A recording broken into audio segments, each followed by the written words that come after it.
নমস্কার বন্ধুরা, তোমাদের আসন্ন সমস্ত পরীক্ষার জন্য ভীষণ গুরুত্বপূর্ণ জিকে ক্লাস নিয়ে আমরা উপস্থিত হয়েছি। তো খুব মনোযোগ সহকারে দেখবে। তো চলো আজকের ক্লাস শুরু করছি। দেখো আমাদের প্রথম প্রশ্ন কি রয়েছে। কোন গুপ্ত শাসক বৌদ্ধ ধর্মে ধর্মান্তরিত হন এবং নালন্দা বিশ্ববিদ্যালয় স্থাপন করেন? কোন গুপ্ত শাসক বৌদ্ধ ধর্মে ধর্মান্তরিত হন এবং নালন্দা বিশ্ববিদ্যালয় স্থাপন করেন? অ্যান্সারটি কিন্তু হয়ে যাবে অপশন এ, প্রথম কুমারগুপ্ত। নালন্দা বিশ্ববিদ্যালয় গুপ্ত শাসক কুমারগুপ্ত দ্বারা নির্মিত হয়েছিল। নালন্দা বিশ্ববিদ্যালয় বিহারে অবস্থিত। এটি একটি বৌদ্ধ শিক্ষাকেন্দ্র ছিল। এটি ইখতিয়ার উদ্দিন বিন বখতিয়ার খিলজি দ্বারা ধ্বংস করা হয়েছিল। তারপর কি পয়েন্ট লক্ষ্য করে কিছু। ধর্মপাল। বিক্রমশিলা বিশ্ববিদ্যালয় প্রতিষ্ঠা করেন কে? ধর্মপাল। এটি একটি বৌদ্ধ শিক্ষাকেন্দ্র ছিল। সোমপুর মহাবিহারও ধর্মপাল নির্মাণ করেছিলেন। তাহলে বিক্রমশিলা বিশ্ববিদ্যালয় কে প্রতিষ্ঠা করেছিলেন? ধর্মপাল। নেক্সট কে রয়েছে দেখো, গোপাল। অদন্তপুরী বিশ্ববিদ্যালয় তৈরি করেছিলেন গোপাল। এটি প্রাথমিকভাবে বৌদ্ধ শিক্ষা প্রচারের উদ্দেশ্যে প্রতিষ্ঠিত হয়েছিল। তারপরে কে রয়েছে দেখো, রামপাল। জগদ্দল মহাবিহার রামপাল প্রতিষ্ঠা করেছিলেন। এটি একটি বৌদ্ধ শিক্ষাকেন্দ্র ছিল। পশ্চিমঘাট এবং পূর্বঘাট কোথায় মিলিত হয়েছে? পশ্চিমঘাট এবং পূর্বঘাট কোথায় মিলিত হয়েছে? অ্যান্সারটি হয়ে যাবে অপশন সি, নীলগিরি পাহাড়ে মিলিত হয়েছে। পশ্চিমঘাট এবং পূর্বঘাট নীলগিরি পাহাড়ে মিলিত হয়েছে। এটি তামিলনাড়ু, কর্ণাটক এবং কেরালা রাজ্যগুলিকে কভার করে পশ্চিমঘাটের একটি অংশ গঠন করে। নীলগিরির চূড়াগুলির উচ্চতা কত? 1800 থেকে 2400 মিটার এবং সর্বোচ্চ শিখর হল তামিলনাড়ুর দোদাবেতা। নেক্সট, ভারতীয় সংবিধানের কোন সংশোধনীর মাধ্যমে সমাজতান্ত্রিক এবং ধর্মনিরপেক্ষ শব্দটি প্রস্তাবনায় যুক্ত করা হয়েছে? ভারতীয় সংবিধানের কোন সংশোধনীর মাধ্যমে সমাজতান্ত্রিক এবং ধর্মনিরপেক্ষ শব্দটি প্রস্তাবনায় যুক্ত করা হয়েছে? অ্যান্সারটি কিন্তু হয়ে যাবে অপশন বি, 42তম সংশোধনী আইন 1976 এটির মাধ্যমে। 42তম সংশোধনী আইন 1976 ভারতীয় সংবিধানের অন্যতম গুরুত্বপূর্ণ সংশোধনী। তখন ইন্দিরা গান্ধীর নেতৃত্বে ভারতীয় জাতীয় কংগ্রেস এটি প্রণয়ন করেছিল। এই আইনটি ভারতীয় সংবিধানে বিপুল সংখ্যক সংশোধনী আনার কারণে এটি ক্ষুদ্র সংবিধান নামেও পরিচিত। নেক্সট, প্রথম ফিফা বিশ্বকাপ কত সালে অনুষ্ঠিত হয়েছিল? প্রথম ফিফা বিশ্বকাপ কত সালে অনুষ্ঠিত হয়েছিল? অ্যান্সারটি কিন্তু হয়ে যাবে অপশন সি, 1930 সালে প্রতিষ্ঠিত হয়েছিল। 1930 সালে উরুগুয়েতে প্রথম বিশ্বকাপ অনুষ্ঠিত হয়। 2026 ফিফা বিশ্বকাপ 26 আন্তর্জাতিক ফুটবল প্রতিযোগিতা ফিফা বিশ্বকাপের 26তম আসর অনুষ্ঠিত হবে। টুর্নামেন্টটি 11 জুন থেকে 19 জুলাই 2026 পর্যন্ত অনুষ্ঠিত হবে। এটি উত্তর আমেরিকার 3টি দেশের 16টি শহর যৌথভাবে আয়োজন করবে। কোন কোন শহরগুলো আয়োজন করবে? কানাডা, মেক্সিকো এবং মার্কিন যুক্তরাষ্ট্র। পরবর্তী প্রশ্ন, দোয়াব শব্দের অর্থ কী? খুব একটি ইম্পর্টেন্ট প্রশ্ন। দোয়াব শব্দের অর্থ কী? অ্যান্সারটি কিন্তু হয়ে যাবে অপশন সি, দুটি নদীর মধ্যবর্তী ভূমিকে কি বলা হয়? দোয়াব বলা হয়। দোয়াব হলো ভারতের পাঞ্জাব রাজ্যের বিপাশা ও শতদ্রু নদীর মধ্যবর্তী অঞ্চল। গঙ্গা নদী, তার দৈর্ঘ্য কত? 2525 কিমি। উৎপত্তি উত্তরাঞ্চলের কাশী জেলার গঙ্গোত্রী হিমবাহের গোমুখ গুহা, যার উচ্চতা কত? 7010 মিটার উচ্চতায় থেকে গঙ্গা নদীর উৎপত্তি হয়েছে। এটি উৎপত্তিস্থলে ভাগীরথী নামে দক্ষিণে প্রবাহিত হয়ে দেবপ্রয়াগে অলকনন্দার সাথে মিলিত হয় এবং গঙ্গা নামে প্রবাহিত হয়। তারপর দেখো কি রয়েছে, বিষ্ণুপ্রয়াগ। অলকানন্দা উৎপত্তিস্থল থেকে প্রবাহিত হয়ে বিষ্ণুপ্রয়াগে ধৌলি গঙ্গার সাথে মিলিত হয়ে অলকানন্দা নামে প্রবাহিত হয়। তারপরে কি রয়েছে, কর্ণপ্রয়াগ। পরবর্তী ক্ষেত্রে পিণ্ডার হিমবাহ থেকে পিণ্ডার নদী উৎপন্ন হয়ে কর্ণপ্রয়াগে অলকানন্দার সঙ্গে মিলিত হয় এবং আবার সেই মিলিত প্রবাহ অলকানন্দা নামে প্রবাহিত হয়। তারপর কি রয়েছে, রুদ্রপ্রয়াগ। এরপর অলকানন্দা মন্দাকিনী নদীর সঙ্গে মিলিত হয়। এই মন্দাকিনী নদী কেদারনাথ থেকে উৎপন্ন হয়। রুদ্রপ্রয়াগে অলকানন্দা ও মন্দাকিনীর মিলিত প্রবাহ অলকানন্দা নামেই প্রবাহিত হয়। তারপর দেখো কি রয়েছে, দেবপ্রয়াগ। অবশেষে অলকানন্দা ও ভাগীরথী দেবপ্রয়াগে মিলিত হয়ে গঙ্গা নামে প্রবাহিত হয়। নর্মদা নদীর তীরে হর্ষবর্ধনের দাক্ষিণাত্য অভিযান প্রতিরোধ করেছিলেন কে? কে নর্মদা নদীর তীরে হর্ষবর্ধনের দাক্ষিণাত্য অভিযান প্রতিরোধ করেছিলেন? অ্যান্সারটি কিন্তু হয়ে যাবে অপশন সি, দ্বিতীয় পুলকেশী। দ্বিতীয় পুলকেশী হর্ষবর্ধনের দাক্ষিণাত্য অভিযান প্রতিরোধ করেছিলেন। চালুক্য রাজবংশের রাজা দ্বিতীয় পুলকেশী হর্ষবর্ধনকে পরাজিত করেছিলেন যখন তিনি ভারতের দক্ষিণ উপদ্বীপে তার সাম্রাজ্যকে প্রসারিত করতে চেয়েছিলেন। তিনি 618 খ্রিস্টাব্দে নর্মদা নদীর তীরে হর্ষবর্ধনকে পরাজিত করেন। আইহোল শিলালিপিটি চালুক্য রাজা দ্বিতীয় পুলকেশীর দরবারি কবি রবিকীর্তি লিখেছিলেন, যিনি 610 থেকে 642 খ্রিস্টাব্দ পর্যন্ত রাজত্ব করেছিলেন। কতগুলি ভারতীয় রাজ্য পশ্চিমবঙ্গের সীমানা স্পর্শ করেছে? কতগুলি ভারতীয় রাজ্য পশ্চিমবঙ্গের সীমানা স্পর্শ করেছে? অ্যান্সারটি কিন্তু হয়ে যাবে অপশন সি, 5টি রাজ্য পশ্চিমবঙ্গের সীমানা স্পর্শ করেছে। এই 5টি রাজ্য কি কি? উড়িষ্যা, ঝাড়খণ্ড, বিহার, সিকিম এবং আসাম। ভারতের এই 5টি রাজ্য পশ্চিমবঙ্গ সীমানা স্পর্শ করেছে।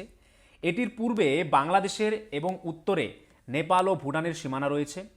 পশ্চিমবঙ্গের রাজধানী কলকাতা, যা ভারতের 7ম বৃহত্তম শহর এবং 3য় বৃহত্তম মেট্রোপলিটন অঞ্চল। নেক্সট, ভারতের কোন রাজ্যে সর্বাধিক বনভূমি রয়েছে? ভারতের কোন রাজ্যে সর্বাধিক বনভূমি রয়েছে? অ্যান্সারটি হয়ে যাবে অপশন বি, মধ্যপ্রদেশ রাজ্যে সর্বাধিক বনভূমি রয়েছে। বনভূমির শতাংশের দিক থেকে মিজোরাম 85.41% সবচেয়ে বন সমৃদ্ধ রাজ্য। দেশের অধিকাংশ বন মধ্যপ্রদেশে পাওয়া যায়। এরপরেই রয়েছে অরুণাচল প্রদেশ, ছত্তিশগড়, ওড়িশা এবং মহারাষ্ট্র। মোট ভূমি এলাকার শতাংশ হিসেবে বন আচ্ছাদনের ক্ষেত্রে শীর্ষ 5টি রাজ্য কি কি? তারা হলো মিজোরাম, অরুণাচল প্রদেশ, মেঘালয়, মণিপুর এবং নাগাল্যান্ড। তোমাদের আসন্ন ডাব্লিউবিপি, কেপি ক্লার্কশিপ, মিসলেনিয়াস পরীক্ষার জন্য লাস্ট মিনিট ব্রহ্মাস্ত্র সাজেশন পেতে ও 90% প্লাস হুবহু কমন পেতে হলে আমাদের স্ক্রিনে দেওয়া নাম্বারে তোমরা হোয়াটসঅ্যাপ করে নাও। ফুড এসআই প্লাস ডাব্লিউবিপি পরীক্ষায় কিন্তু আমাদের নোট থেকে আমরা 90% প্রমাণসহ কমন দিয়েছিলাম। তাই আসন্ন তোমাদের যদি যে কোনো পরীক্ষা রয়েছে 80+ জিকে টপিক সঙ্গে অঙ্ক ও বাকি সব, স্বল্প সময়ে পাশের গ্যারান্টি সাজেশন নিয়ে পাশ করতে আমাদের স্ক্রিনে দেওয়া নাম্বারে তাড়াতাড়ি হোয়াটসঅ্যাপ করে নাও। নেক্সট, ইউপিএসসির সদস্যকে মেয়াদ শেষ হওয়ার আগেই পদ থেকে অপসারণ করা যেতে পারে কার দ্বারা? ইউপিএসসির সদস্যকে মেয়াদ শেষ হওয়ার আগেই তার পদ থেকে অপসারণ করা যেতে পারে কার দ্বারা? অ্যান্সারটি কিন্তু হয়ে যাবে অপশন বি, সুপ্রিম কোর্টের সুপারিশে রাষ্ট্রপতির দ্বারা তার পদ থেকে তাকে অপসারণ করা যেতে পারে। তারপর কিছু কি পয়েন্টস লক্ষ্য করো। কি বলা হয়েছে? কে কাকে নিয়োগ করেন? দেখো কি রয়েছে। যোজনা কমিশনের উপাধ্যক্ষকে কে নিয়োগ করেন? রাষ্ট্রপতি। অডিটর জেনারেলকে কে নিয়োগ করেন? রাষ্ট্রপতি। সলিসিটর জেনারেলকে কে নিয়োগ করেন? রাষ্ট্রপতি। অ্যাটর্নি জেনারেলকে কে নিয়োগ করেন? রাষ্ট্রপতি। ইউপিএসসির চেয়ারম্যানকে কে নিয়োগ করেন? এটাও কিন্তু রাষ্ট্রপতি।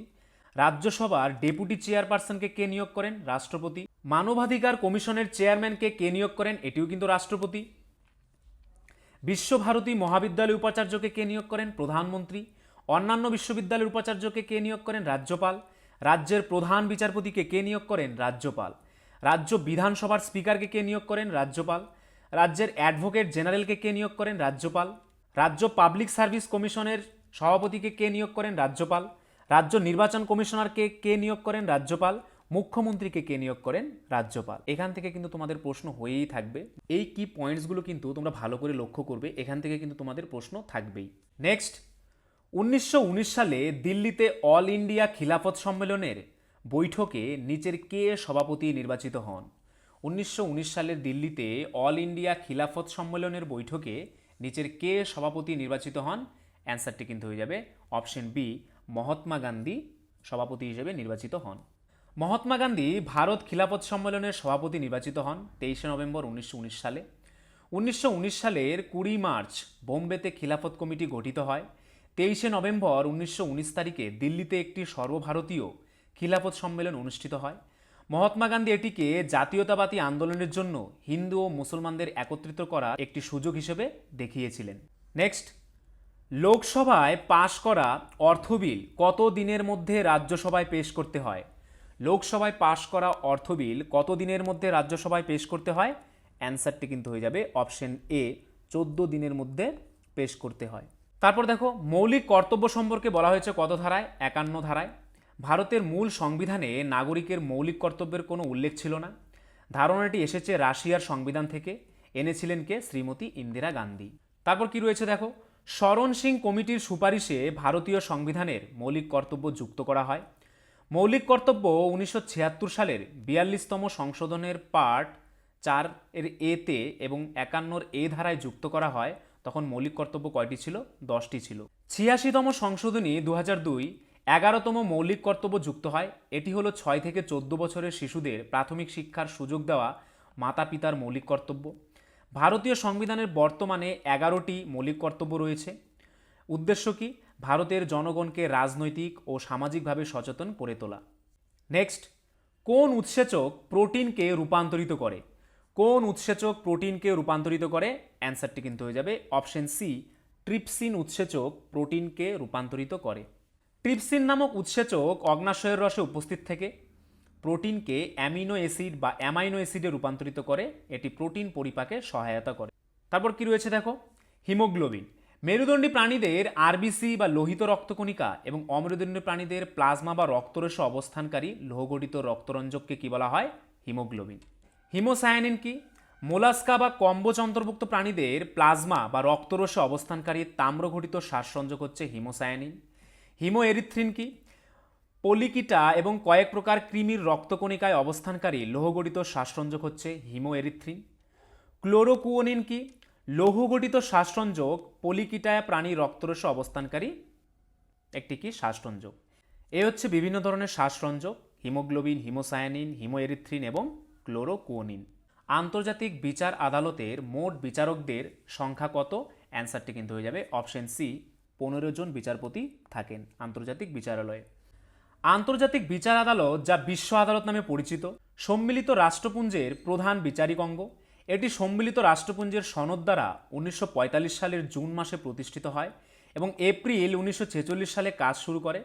আদালতের আসনটি হেগের কোথায় অবস্থিত? নেদারল্যান্ডসে শান্তি প্রাসাদে কি অবস্থিত। প্রথম কোন ভারতীয় শাসক যিনি রাজস্ব ব্যয় করে হজ যাত্রার আয়োজন করেন? অ্যান্সারটি কিন্তু হয়ে যাবে অপশন বি, ফিরোজ শাহ তুগলক। কী হবে অ্যান্সারটি? ফিরোজ শাহ তুগলক।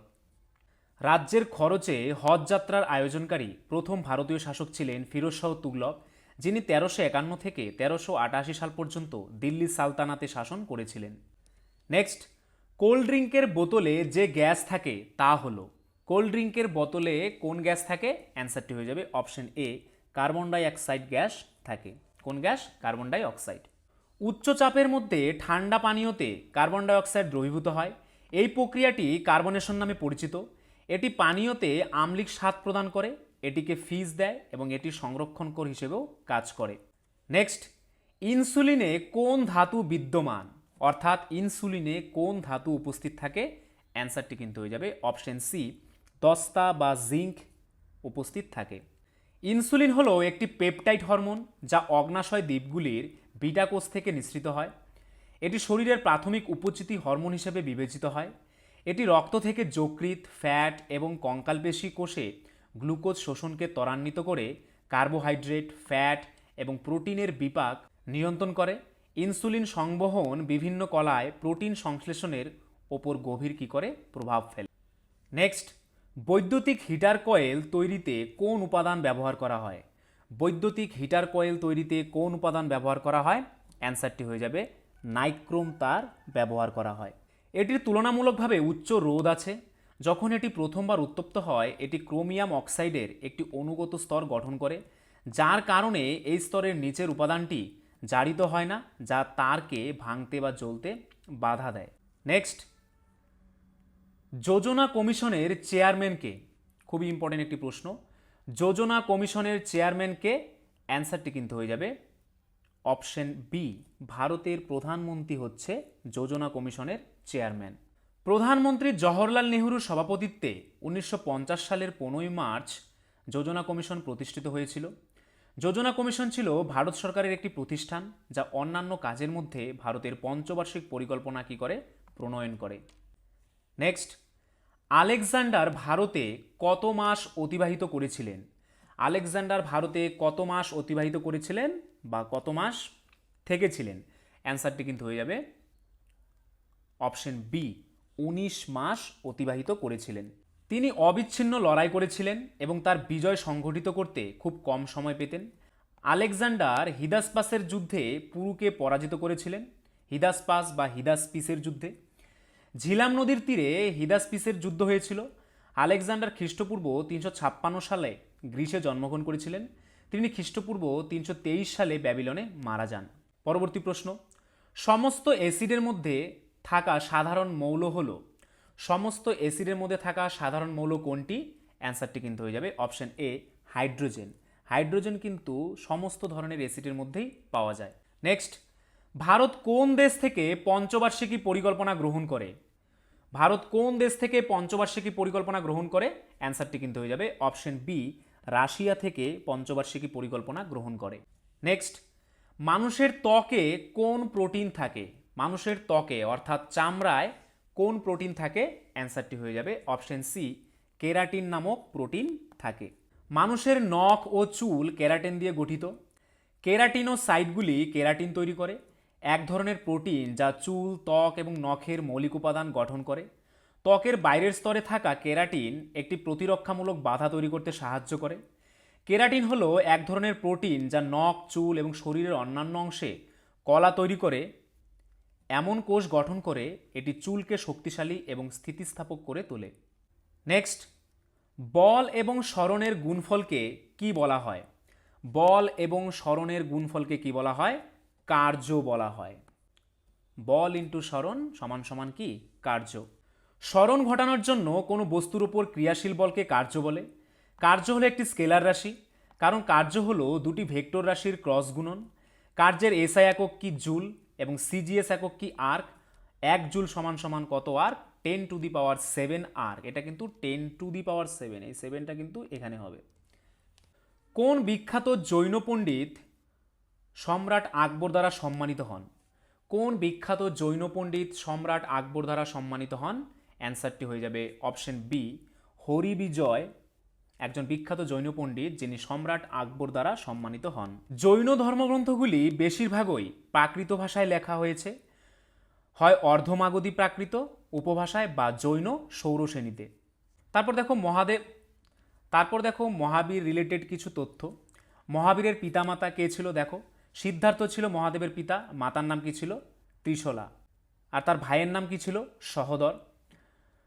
নন্দীবর্ধন দম্পত্য সঙ্গী কে ছিল? যশোদা। সন্তান ছিল এক কন্যা, তার নাম কি? প্রিয়দর্শনা, নামান্তরে কি? অনজ্জা। নেক্সট, সাইলেন্ট ভ্যালি জাতীয় উদ্যান কোথায় অবস্থিত? সাইলেন্ট ভ্যালি জাতীয় উদ্যান কোথায় অবস্থিত? অ্যান্সারটি কিন্তু হয়ে যাবে অপশন বি, কেরালায় অবস্থিত। সাইলেন্ট ভ্যালি জাতীয় উদ্যান কেরালাতে অবস্থিত। তারপর দেখো তামিলনাড়ুতে অবস্থিত কয়েকটি বিখ্যাত জাতীয় উদ্যান কি কি? গুইন্ডি জাতীয় উদ্যান, মান্নার মেরিন জাতীয় উদ্যান উপাসাগর, ইন্দিরা গান্ধী বা আন্নামালাই জাতীয় উদ্যান, মুদুমালাই জাতীয় উদ্যান, মুকুর্থি জাতীয় উদ্যান। কেরালায় অবস্থিত কয়েকটি উল্লেখযোগ্য জাতীয় উদ্যান কি কি? আনামুদি শোলা জাতীয় উদ্যান, ইরাভিকুলাম জাতীয় উদ্যান, মাটিকেত্তন শোলা জাতীয় উদ্যান, পাম্বাদুম শোলা জাতীয় উদ্যান এবং পেরিয়ার জাতীয় উদ্যান। উড়িষ্যার দুটি জাতীয় উদ্যান কি কি? ভিতরকণিকা জাতীয় উদ্যান এবং শিমলিপাল জাতীয় উদ্যান। ছত্তিশগড়ের উল্লেখযোগ্য জাতীয় উদ্যানগুলি কি কি? গুরু ঘাসিদাস বা সঞ্জয় জাতীয় উদ্যান, ইন্দ্রাবতী বা কুত্র জাতীয় উদ্যান, কাঙ্গের উপত্যকা জাতীয় উদ্যান। নেক্সট, কত ডিগ্রি উষ্ণতায় জল সর্বোচ্চ ঘনত্ব লাভ করে? খুবই ইম্পর্টেন্ট একটি প্রশ্ন। কত ডিগ্রি উষ্ণতায় জল সর্বোচ্চ ঘনত্ব লাভ করে? অ্যান্সারটি কিন্তু হয়ে যাবে 4 ডিগ্রি সেলসিয়াস উষ্ণতায় জল সর্বোচ্চ ঘনত্ব লাভ করে। ভারতের জাতীয় গ্রন্থাগার কবে স্থাপিত হয়েছিল? ভারতের জাতীয় গ্রন্থাগার কবে স্থাপিত হয়েছিল? অ্যান্সারটি হয়ে যাবে অপশন বি, 1836 খ্রিস্টাব্দে স্থাপিত হয়েছিল। নেক্সট, জন্মের পর মানবদেহে কোন কলার কখনো কোষ বিভাজন হয় না? জন্মের পর মানবদেহে কোন কলার কখনো কোষ বিভাজন হয় না? অ্যান্সারটি কিন্তু হয়ে যাবে অপশন বি, স্নায়ু কলা। স্নায়ু কলার কখনো কোষ বিভাজন হয় না। নেক্সট, হিন্দি সিনেমা জগতে কোন অভিনেতা দাদামণি নামে জনপ্রিয় ছিলেন? হিন্দি সিনেমা জগতে কোন অভিনেতা দাদামণি নামে জনপ্রিয় ছিলেন? অ্যান্সারটি কিন্তু হয়ে যাবে option D, Ashok Kumar. Ashok Kumar Hindi cinema জগতে দাদামণি নামে জনপ্রিয় ছিলেন। 13ই অক্টোবর 1911 সালে বিহারের ভাগলপুরে কুমুদলাল গাঙ্গুলি জন্মগ্রহণ করেন। পরে তিনি ভারতীয় চলচ্চিত্রে দাদামণি নামে পরিচিত হন। তিনি তার মঞ্চ নাম অশোক কুমারের হাত ধরে সকলের কাছে বেশি পরিচিত। তার বাবা মা কুঞ্জিলাল গাঙ্গুলি এবং গৌরী দেবী। তিনি বলিউডের সেরা চরিত্র অভিনেতাদের মধ্যে একজন ছিলেন। নেক্সট, পুলিৎজার পুরস্কার কবে থেকে চালু হয়? পুলিৎজার পুরস্কার দেওয়া কবে থেকে চালু হয়? অ্যান্সারটি হয়ে যাবে 1917 সাল থেকে চালু হয়। কবে থেকে? 1917 সাল থেকে। তারপর দেখো বিভিন্ন পুরস্কার কবে থেকে চালু হয়। নোবেল পুরস্কার কবে থেকে চালু হয়? 1901 থেকে। অস্কার পুরস্কার 1929 সাল থেকে। কোন ক্ষেত্রে দেওয়া হতো? চলচ্চিত্রে। পরমবীর চক্র পুরস্কার কবে থেকে চালু হয়? 1947 সাল থেকে। বীর চক্র 1947 সাল থেকে। মিস ইন্ডিয়া পুরস্কার 1947 থেকে। কলিঙ্গ পুরস্কার কবে থেকে দেওয়া শুরু হয়? 1952 সাল থেকে। অশোক চক্র পুরস্কার কবে থেকে দেওয়া শুরু হয়? এটিও কিন্তু 1952 সাল থেকে। ভারতরত্ন পুরস্কার কবে থেকে দেওয়া শুরু হয়? 1954 সাল থেকে। পদ্মবিভূষণ পুরস্কার কবে থেকে দেওয়া শুরু হয়? 1954 সাল থেকে। পদ্মভূষণ পুরস্কার কবে থেকে দেওয়া শুরু হয়? 1954 থেকে। পদ্মশ্রী পুরস্কার কবে থেকে দেওয়া শুরু হয়? এটাও কিন্তু 1954 থেকে। সাহিত্য একাডেমি পুরস্কার 1954। ম্যাগসেসাই পুরস্কার 1958। শান্তিস্বরূপ ভাটনগর পুরস্কার 1958। গ্র্যামি পুরস্কার কবে থেকে দেওয়া শুরু হয়? 1959 সাল থেকে। অর্জুন পুরস্কার কবে থেকে দেওয়া শুরু হয়? 1961 সাল থেকে। কোন ক্ষেত্রে? খেলাধুলোর ক্ষেত্রে। জ্ঞানপীঠ পুরস্কার কবে থেকে দেওয়া শুরু হয়? 1965 সাল থেকে জ্ঞানপীঠ পুরস্কার দেওয়া শুরু হয়। গ্র্যামি পুরস্কার বা গ্র্যামি অ্যাওয়ার্ড হল মার্কিন দ্য রেকর্ডিং একাডেমি কর্তৃক প্রবর্তিত বার্ষিক পুরস্কার যা সঙ্গীত শিল্পে অসাধারণ কৃতিত্বে প্রদান করা হয়। এটি 1958 সালে প্রবর্তিত হয়। 1971 সাল পর্যন্ত এই পুরস্কার বিতরণ অনুষ্ঠান নিউ ইয়র্ক এবং লস অ্যাঞ্জেলেসে অনুষ্ঠিত হতো। এটি আমেরিকার সবচেয়ে সম্মানজনক সঙ্গীত পুরস্কার। তো ফ্রেন্ডস, এই ছিল আজকের ভিডিও। তোমরা যদি আমাদের চ্যানেলে নতুন হয়ে থাকো এবং আমাদের চ্যানেলের ভিডিওগুলি যদি তোমাদের ভালো লেগে থাকে, ভবিষ্যতে এরকম আরও ভিডিও পেতে চাও, তাহলে আমাদের চ্যানেলটিকে অবশ্যই সাবস্ক্রাইব করে নোটিফিকেশন অল করে রাখবে। তার পাশাপাশি তোমরা যদি আমাদের পুলিশের ব্যাচে অ্যাডমিশন নিতে চাও, তাহলে আমাদের স্ক্রিনে দেওয়া নাম্বারে একবার অবশ্যই হোয়াটসঅ্যাপ করে নেবে। আর আজকের ভিডিওর যদি পিডিএফ পেতে চাও, তাহলে আমাদের টেলিগ্রাম চ্যানেলে জয়েন করে নাও, বেঙ্গলি নলেজ একাডেমি এই চ্যানেলে, যেটি এই ভিডিও ডেসক্রিপশনে দেওয়া রয়েছে। তোমাদের আসন্ন ডাব্লিউবিপি, কেপি ক্লার্কশিপ, মিসলেনিয়াস পরীক্ষার জন্য লাস্ট মিনিট ব্রহ্মাস্ত্র সাজেশন পেতে ও 90% প্লাস হুবহু কমন পেতে হলে আমাদের স্ক্রিনে দেওয়া নাম্বারে তোমরা হোয়াটসঅ্যাপ করে নাও। ফুড এসআই প্লাস ডাব্লিউবিপি পরীক্ষায় কিন্তু আমাদের নোট থেকে আমরা 90% প্রমাণসহ কমন দিয়েছিলাম। তাই আসন্ন তোমাদের যদি যে কোনো পরীক্ষা রয়েছে, 80+ জিকে টপিক সঙ্গে অঙ্ক ও বাকি সব, স্বল্প সময়ে পাশের গ্যারান্টি সাজেশন নিয়ে পাশ করতে আমাদের স্ক্রিনে দেওয়া নাম্বারে তাড়াতাড়ি হোয়াটসঅ্যাপ করে নাও।